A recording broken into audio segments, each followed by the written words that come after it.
Chapter 255 Halal Rape vs Haram Rape, Part 15. The wicked old geezer is very much pleased with the justice of the criminal court. For he is the only suspect who felt that he got less than he deserved. He expected his sentence to be in years. He won't be surprised if he learns later on that the 6 years are read mistakenly 6 months. He is extremely happy that day when his friend Mu'allana Sheikh Marzouk came and broke the good news to him. He knew that he had spent already 2 months and only 4 months remain for him. The doctor assured him that he will spend those 4 months in the hospital instead of the jail. Even so, the old man remembered his bitter enemies and decided to resume his plan of destroying them and separating Sami and Intisar forever. Accordingly, he requested his criminal friend, Mu'allana Sheikh Marzouk, to call to him the son of the politician. The religious leader left immediately and returned after an hour along with Hassan. "Listen, Hassan," says the old man with his mouth almost closed, "I am a man who never accepts defeat. I will fight till the last second of my life. Intisar is your lawful wife. Because of her we all are humiliated and went to jail. Your father, Haj Mohammed, Omar, my son Mustafa, and myself. But, let the jail not stop us. Now is your turn to fight for your wife. This Mu'allana will be with you. The other 3 spies will be with you too. I am also with you with my money. From today, I put you in charge of the searching team. Search everywhere for her. Never mind the expenses. I will cover all the costs. Go and meet Duma and his men and tell them to continue the search. Remember one thing, when she is found don't allow them to kidnap her. Let the police authority kidnap her and bring her to you. Just show them your marriage contract certificate and her hiding place." "I will, uncle. Now listen to my plan and do it. It is as simple as this. Just follow Sami wherever he goes. Never waste your time and energy with his evil friend Salah or the other loafers. I repeat, your only target is Sami. Wherever he goes you go. Wherever he sleeps you sleep near that place. Keep an eye on him by day and night. He is the only one who will lead you to your wife. I will follow your advice, Uncle Osman. If you do that you will defeat your enemies and get your wife." "Okay, uncle. Now go and show yourself to be a trustworthy man." "I will, uncle. Never see my face again without your wife." "Okay, Uncle Osman, go my son Hassan," says Mu'allana, "and Allah willing, the angels of Al-Rahman will go with you." When the new appointed leader received the advice of his spiritual leaders, he left the ward and went home. The old man and Mu'allana remained in silence for a long time. Their minds are full of thoughts. Their hearts are filled with fears and doubts. It is a nurse who broke the silence when she handed over a notice of transfer to the old man. From Al-Gadarif Police Authority to Al-Gadarif Civil Hospital Authority. The convict Mr. Osman Al-Taib should be advised that he will be transferred to Khabur Central Jail tomorrow at 10:30 a.m. As soon as the convict read the notice, he began to shake in fear. He had almost forgotten about his involvement in another crime. The notice had brought the memory of Firdau's rape and murder afresh in his mind. He began to weep like a small child. "Have courage, Osman," says Mu'allana, "by the grace of Allah, you will be proven innocent. Remember, no man will be condemned for sleeping with his lawful wife. You have not killed her. That foolish girl had killed herself. She refused to eat or drink and starved herself to death. Your lawyer, Insha'Allah, will prove to court that your 4th wife had committed suicide. Mu'allana, I need a very good lawyer to save me from that crime.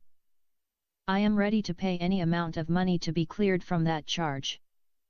That will be looked after. You don't need to worry.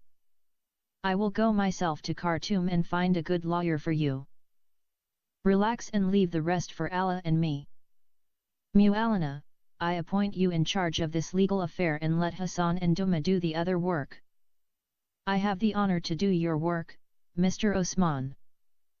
On the next day, all the old man's 3 wives and their children and the children of their children gathered at the civil hospital compound to see their father, grandfather, and great-grandfather off.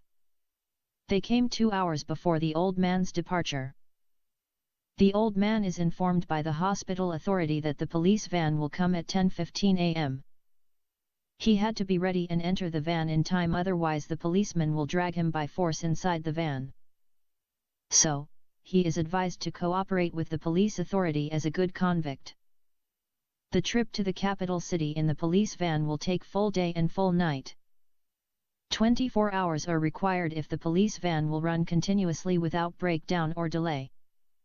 For ordinary car, the journey will take at the most no more than 7 hours. But, for the police van, because the driver and the van are as old as the old man himself, the trip is expected to take that long. When the rich old man came to know about the means of his transportation to the capital city, he wept very bitterly. For he remembered his former trips to the capital city. He always flew up and down to Khartoum. He didn't remember when he traveled by a car or a train. He believed that he is born to fly from city to city, from country to country, and from continent to continent. He also remembered the nice days he spent in 5-star hotels in Arab and Western countries. Even in 5-star hotels he never stayed in ordinary room or deluxe room, but his dwelling is always in suite rooms. In Khartoum he is going to dwell in a barrack surrounded by crooks and jerks. At 9:30 a.m., the 2 police guards who are keeping watch on him are either being bribed or moved by compassion that they set the old man loose to mix and talk with his families. So, he spent an hour in the hospital compound, hugging a grandson, kissing a granddaughter, and shouting to a wife. The police van came as scheduled at 10:30 a.m., but the old man is too busy to come in time. 2 policemen jumped out of the van and went in search for the convict. It took them 10 minutes to locate his place. When they reached him, they saw that he is hugged so dearly by one of his wives. The old man is not happy about the hug, but because of the relatives around him he pretended to be sad that he is going to miss such a dear wife. Nevertheless, the wife is true in her passion. Such truthfulness moved the other 2 wives with jealousy. They broke in tears and went and assaulted the old man's body. While they are hugging the old man, the wives' legs are kicking each other and their hands pushing one another. The old man's body began to struggle under the rival wives' grasp. He wanted to free himself before they tear him apart. While he is struggling for freedom, other 4 hands joined the group. Those new hands are trying to snatch him from the wives. The old man felt that he became victim of 2 forces. Both forces claimed to have right on his body. The corrective force and the marital force. The old man's hands became like a rope being pulled from 2 directions.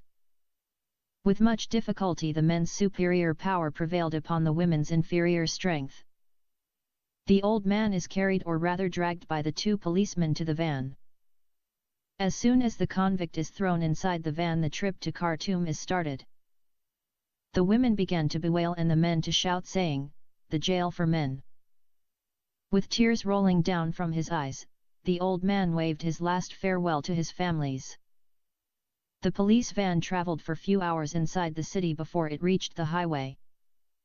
When it traveled 10 minutes away in the highway, the car broke. It took the cops 6 hours to put it again in motion. The old man lost his patience during those long hours of waiting. He shouted, threatened, and fought with the policemen. He did everything to them except beating. Whenever he went in one of such fits of anger, the policemen subdued him through slapping, kicking, and beating. In that way, whenever the convict became submissive they left him, and whenever he became violent they hushed him through their batons. The van started to crawl like an old tortoise in the highway. After many hours of silence the old man fell asleep. When he got up it is midnight. All the policemen are sleeping except the driver. The old man fell asleep again, and when he woke up it is daytime. When he inquired about the place they reached so far, he is told that they had reached the capital city. They had still to travel a couple of hours inside the city to reach their final destination. The old man suddenly became worried. His mind reminded him of his bitter experience with the extortioners and the watchman when he entered Al-Gadarif jail. He knew the watchman will make him to choose between giving or beating.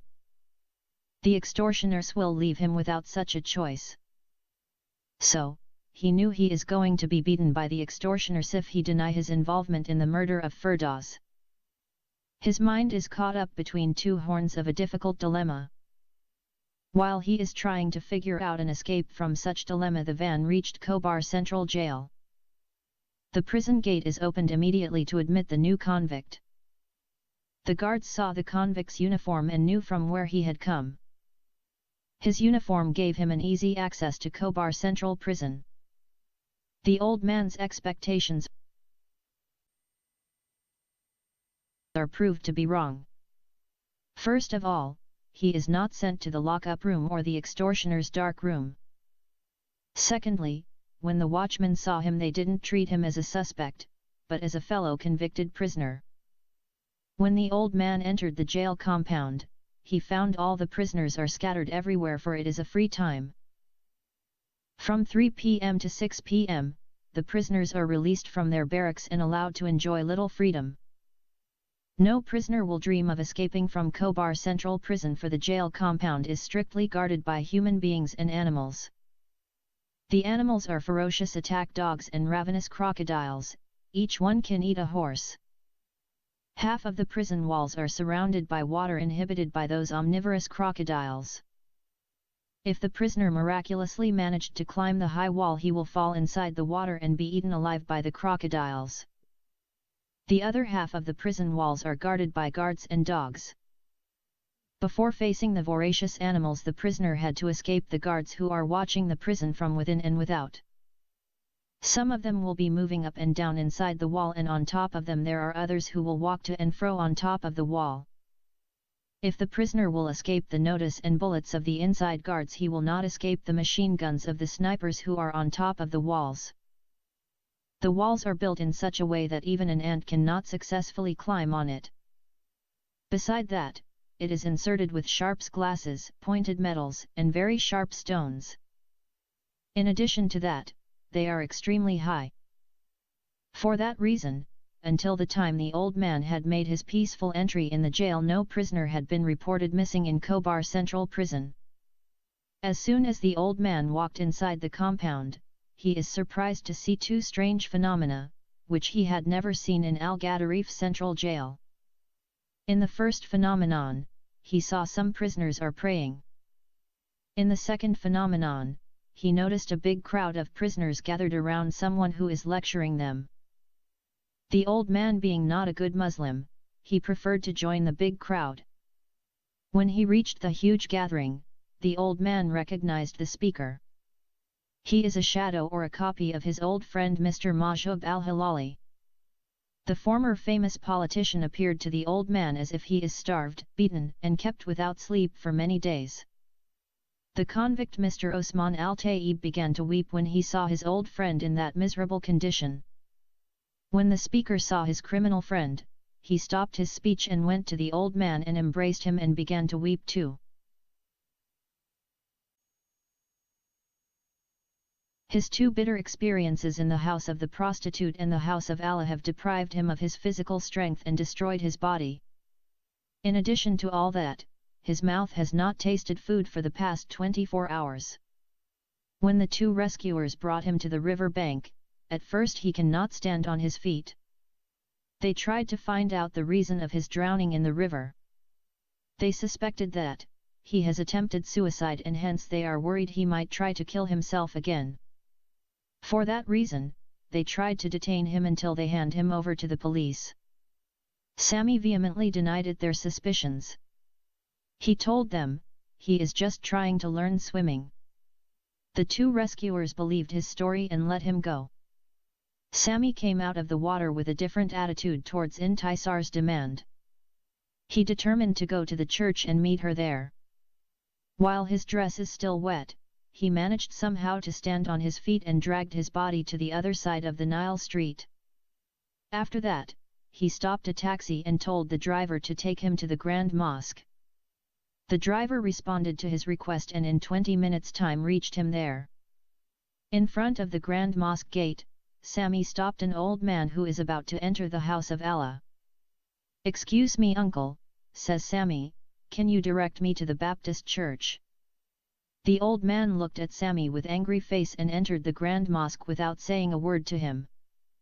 The taxi driver overheard the request of Sammy and hence brought his head out of the window and says to him, "If you want to go to the Baptist church, it is over there." Sammy thanked the taxi driver and went to the church. He entered the Christian church in the same miserable way his girlfriend walked in more than 1 month ago. His outside appearance looked even worse than that of his beloved's when she dragged her tired body and walked barefooted inside the church hall and sat on the last pew. His dress is dirty and smells the pungent odor of liquor, sweat, garbage, and mud. He looked like a beggar who has mistaken the Baptist church for the Grand Mosque. He also looked like a pig that spent quite long time wallowing in the gutter before it came out to search for something to eat. No one will believe him if he says he is the son of the richest business tycoon in Al-Gadarif city, even if he swears 1,000,000 times under a solemn oath or produces his identification cards. Worse than all, no one will believe this is the boyfriend of the most beautiful girl in the church. In short time, Intisar has blossomed and begun to shine like the sun surrounded by the planets among her Christian maids.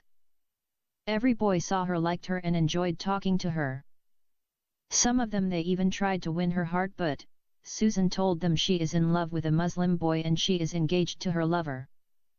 So, the outcast girl, Intisar Ibrahim Mustafa Gabber, in short period of time, she has become the queen of beauty in that Christian church, which she entered as a beggar and streets girl. On that particular day, Duma, Nasir, and Gabir are about to walk in behind Sammy, but suddenly they realized it is a Christian church and their Islamic faith will not permit them to go to such a place. They stood for some time to see whether Sammy has mistaken the Baptist church for the Grand Mosque. When they waited for long time and he didn't come out, Duma once again took out his notebook and wrote down the following report.